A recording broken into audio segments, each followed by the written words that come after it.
هغه مین روډ دی تقریبا نیم منټ فاصله ده ټیک شو جي دا سیده روډ راغلی دا بالین سټارټ دي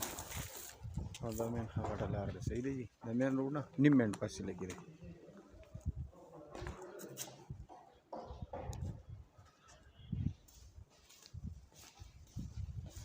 یو کمر دا شو جي پورې په یو ډیزاین باندې په یو سایز کې یو چادر باندې ماربل لګېدلی دي افضل خان ده ٹھیک شو جي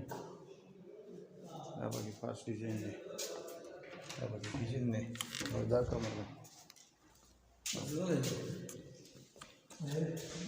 دا پکې بل کمر شو جي دا د بیټک په طرفه دروازه ده المینیم چت ده وړوی ښه دي